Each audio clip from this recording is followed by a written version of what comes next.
Well, howdy friends, Brian Flechsig of Mad River Outfitters and the Midwest Fly Fishing Schools, and I'm here in the Great Smoky Mountains National Park, kind of doing something different, and we're going to traipse around the park for the next few days, try some different flies, some different techniques, just kind of wander around aimlessly with the hopes of catching some native. Brian? No. Oh so good to see you, man. How long's it been? You know, it's been a while. It's probably been 17, 18 years. Friends, look at this. Can you believe it? I'm sitting here on a log and up walks Ian Rutter, co-author of Fly Fishing Guide to the Great Smoky Mountains National Park. Yes. Oh. Among other things, yes. I am gobsmacked. Man, I am starstruck. Well, smack my gob too. I am starstruck, man. So what are you doing? Just screwing around. You're obviously fishing. Yeah, you know, it's a little high today. I'm out here looking, seeing what's going on. Are you guiding? Not today, but it looks like you're here and I'm here, and you mind if the I river's tag there. along? We ought to go do something. Is Charity close? Is she? Yeah. I mean, yeah, she's just down the river. Oh my God! Can you believe this, friends? Ian and Charity Rutter. Sorry, do that again. So Ian and Charity Rutter, goodness gracious, two old friends, dear friends, and geez, it's been too long, so I can't. Amazing, he just walks up behind me. What are the chances of that? So man, let's go fishing. Let's go find Charity. Let's go fishing. And I wanna tell you how much I love that book. I mean, that book is why we're here, as a matter of fact. Well, thank you. Yeah. Well, anyway, let's go fish. Yeah, she's gonna want to hug your neck. Let's go find her.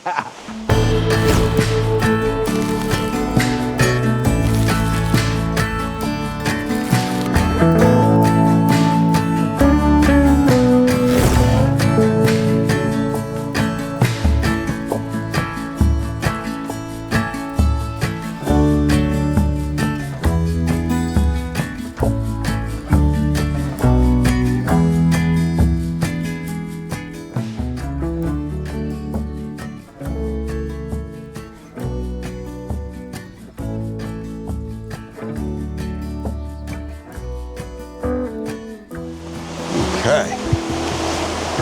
You can get about ankle deep out here. We'll get in just a little bit.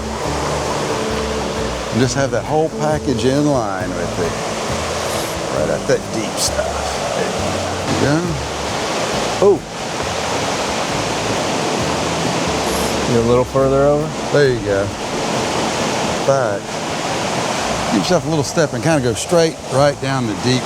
Yep, here we are. Money. They're going to be fast. They're going to grab it and spit it out fast. Okay. I like that. That could have gone either way. Yeah, could have gone either way. Could have gone either way. I think it was kind of a little slack line spit there. There you go. There we go. Pretty typical fish here. Got that dropper behind it. Yeah, pretty typical. They can be bigger than this, but there's a bunch of them this big, and kind of notice all those really cool colors, these wild fish up here. First of many here, I'm sure. Here, I'll let you, he's fine. Let you get to do some stuff with that. Well, you know, over the years, caught a lot of fish on Teleco nymphs, and it's you don't see them much anymore. I mean, no, it's an old time fly. Yeah. Fashions kind of come and go in flies, yeah. But the fish still eat them the same as they always did. Yeah. And you know, when I was coming up in the early '90s, that was kind of the thing. If you didn't have a Teleco nymph, yeah, it was suspect if you could even catch them. Right. Well, there you go, friends. First fish of the day. Nymphing, as usual, pays off. A beautiful little rainbow trout.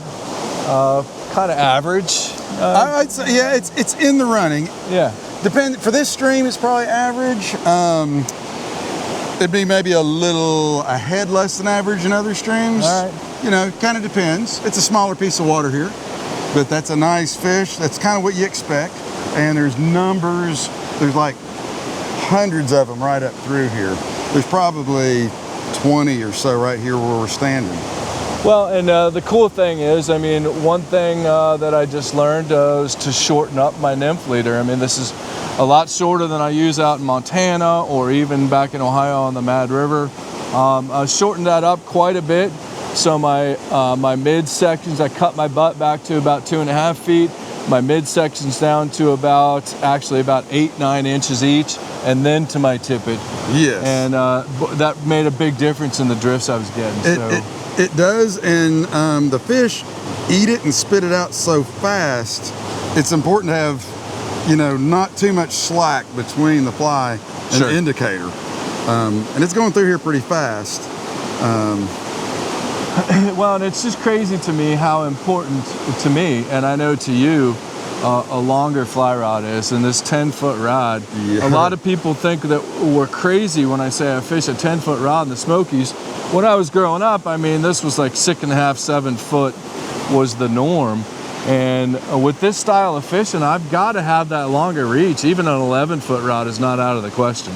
Yeah, and so people will kind of see the forest cover and automatically feel like a shorter rod is in order. But when you throw the flies in the trees, it's not usually because of the length of the rod. It was the direction you were casting or setting the hook that flung the flies up. Yeah. And you can get a lot better drift, high sticking with a little longer rod. I feel like an 8-foot rod for me is kind of minimum. And I will fish a 7.5, maybe even a 7-foot rod in some like really tight waters. Sure. But on average, I'm usually probably 8.5, even 9 foot. And those shorter rods are fun to fish. They are. But, you know, the heat's on. We got to catch fish on Nymph, so I'm fishing a 10-foot rod. Let's get it done. All right, let's get another one.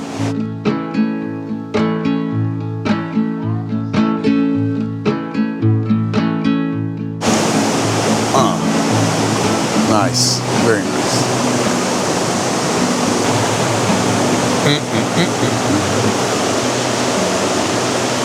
With this style of fishing and this leader rig that I've got here, it's pretty important for this butt section to float and be very mendable, as well as the tip of my fly line. So I like this this fly mitt, or excuse me, don't put that in there. So I like this high and dry paste. The stuff is really good. I can coat the end of my fly line, coat the butt section of my leader, maybe even a little bit on the indicator, and this just floats like a cork. It lifts off the water better, makes it easier to mend, and it gives me much better control over my drift, especially in a place like this. But right now, Ian's gonna try to drag some different nymphs through this hole. A little smaller nymphs. We'll try something different.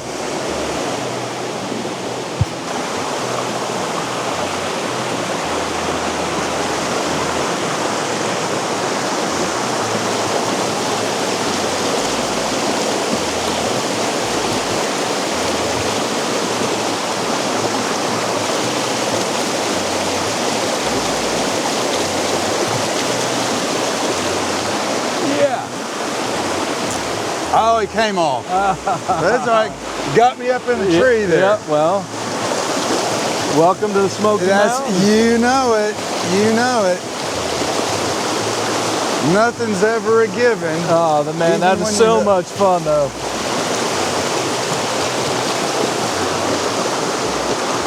Yeah, so much what you do here is very surgical. Yeah. You know, you just pick that little slot. The whole drift is maybe 8 feet long. Yeah. Drop it in there real easy. Hardly any line on the water. Follow the current and be ready for impact. Try these flies? Yeah.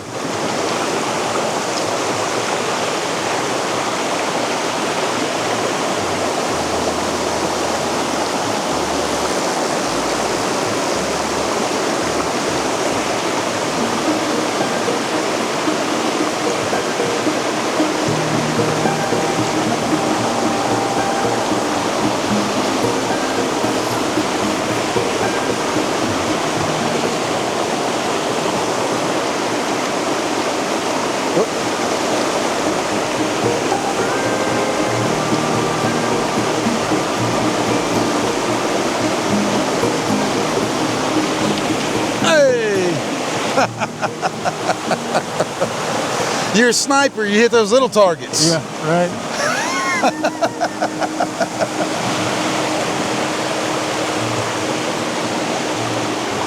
All right.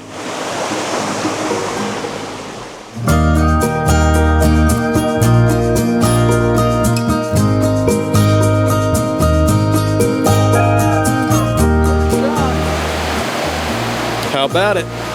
Oh.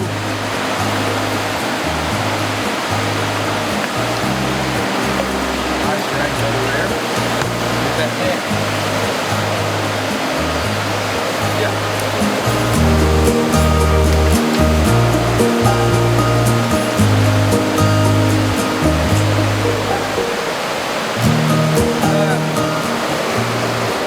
Not the most gracious landing right there. Very good. Yeah.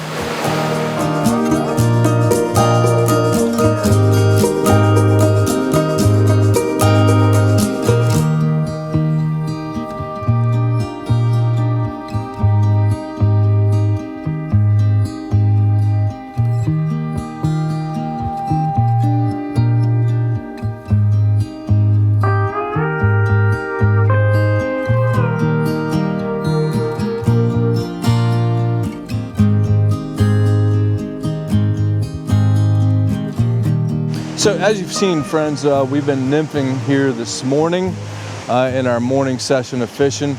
The water's a little high, I think a little higher than Ian's comfortable with.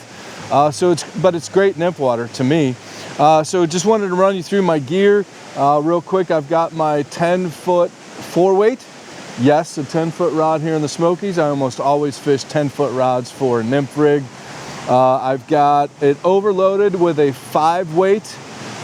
This is I believe a Kelly Gallup indicator line from Airflow. Of course, my standard nymph leader, I've got about 3 foot of 20-pound amnesia. I've got around 2 foot, maybe a little less for the smaller stream of 12 thousandths maximum ultra green. I stepped down to another 1.5 to 2 foot of 9 thousandths maximum ultra green to a 2mm tippet ring. And there I can attach my, say, 2 foot, I usually go 2 foot in these small streams of 4X tippet. I am fishing a traditional fly here in the Smokies and in Tennessee called the Teleco Nymph. One of my favorites. I've been tying a lot of them recently too. And then of course I'm trailing a soft tackle behind it, about 16, 18 inches. I've got a small Oros indicator. For now, I've got that attached onto the amnesia. If I need to move it around, I can based on water depth. And I'll probably put a split shot on here about 6 or 8 inches above the first fly, the bead head.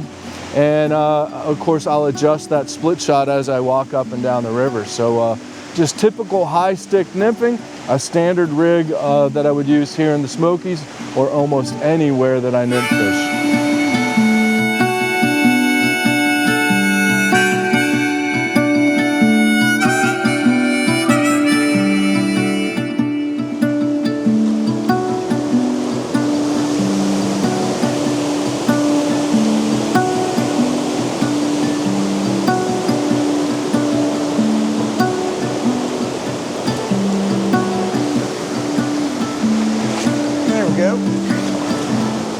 Nice. Oh, dude. That's a healthy fish. That's a nice one. I ought to pay attention where I'm stepping. There we go. Have a seat.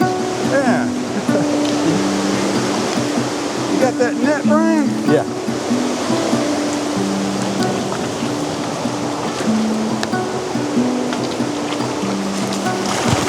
Have a seat. Yeah, it's there's a sense of pattern here.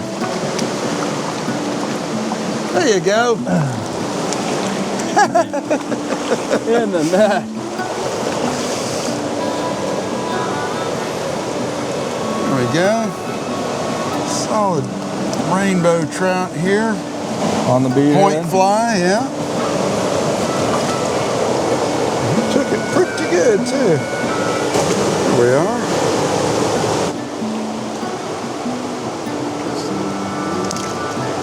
Awesome. A little spunk in it. Yes. Quite.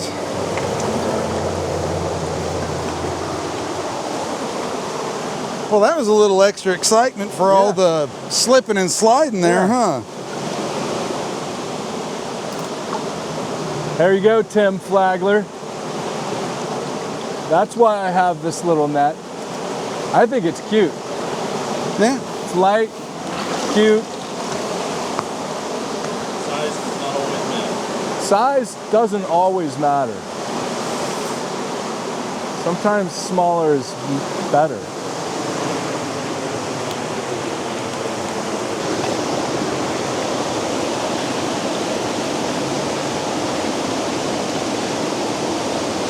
Oh. Nice. Well, that is a war paint shiner, folks. A war paint shiner. A non-game species. Kind of a pretty little minnow. You don't usually catch them on a nymph. You get them pecking on your dry fly every so often. And you can see what they call them a war paint shiner. They've got that like little streak of red across their cheeks. And they're pretty common in low to mid elevation large streams like this.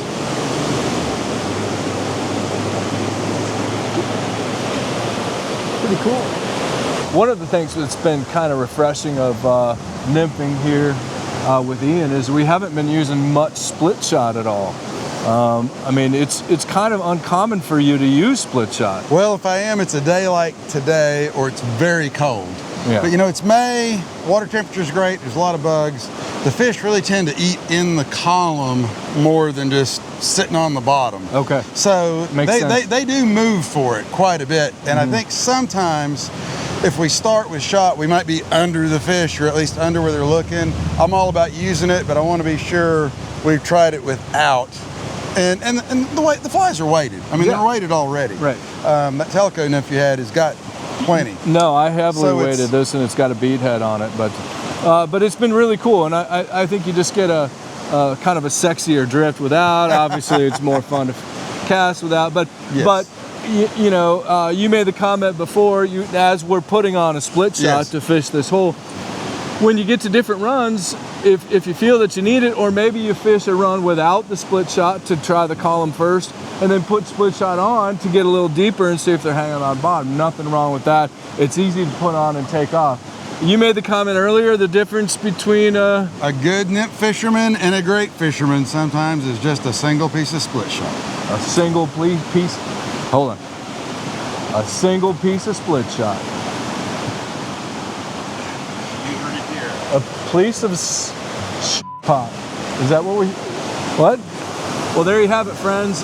Morning of nymphing here in the Great Smoky Mountains with none other than Ian Rutter. Ian, that was not bad fishing. It's not bad. It's tough conditions. It's tough conditions. We got a pretty nice fish for here. Yeah. It's about a 9-inch rainbow, and we do have them bigger than that, but percentage-wise, not near so many as we do like 7-inch fish. That's a pretty good one. Sure, yeah. Pretty active fish too. Well, and like you said, in this high water that we've got here, especially this morning, you know, I'm thinking maybe we go try to find some dry fly water for this afternoon. Absolutely. But heck, that was a decent morning of fishing. I learned quite a bit. It was great to watch you, and I love every time I go fishing. I'm like you. We learn something, and we watch each other, we watch other people, and but the one thing I did learn, you know, I've been so keyed in on my nymph leader formula, and I shortened the sections almost by half on each one of them. So I was going less than a 2-foot butt, about 10 inches for my midsections, and then my tippet, because this is technical, like you said, you called it almost surgical precision nymphing. That's right. And it's not far. You don't have to be, you know, you're not dropping it on in a teacup at 70 feet. You're kind of dropping it on a pie plate at 12 to 15 feet. Yeah. Well, and also it's just, of course we know this, but the long rod, man, being able to control that drift and control what, you know, the direction that your leader's going, and be ready for that hook set. And in this high water today, it's made it easier. It's made spots more approachable. We didn't have to wade out there so deep where we could have got swept away. We were able to stay back, you were able to get it and still get a good drift. Well, let's go have some lunch and come up with a plan B. That's right. Off we go. Well, there you have it, friends. Morning session of nymph fishing here in the Great Smoky Mountains with our great friend Ian Rutter. Special thanks to Ian and Charity Rutter of R&R Fly Fishing. If you're ever planning a trip down here to the Smokies, look up Ian and Charity. They are the best at what they do. Also, remember, pick up a copy of their new book, Fly Fishing Guide to the Great Smoky Mountains National Park. So as always, friends, thanks for being here. We really appreciate you. Be sure to subscribe to our YouTube channel. It's free, and that way you don't miss an episode. Hit the like button, that helps us out. And stay tuned. We've got a ton more coming at you from here in the Great Smoky Mountains National Park.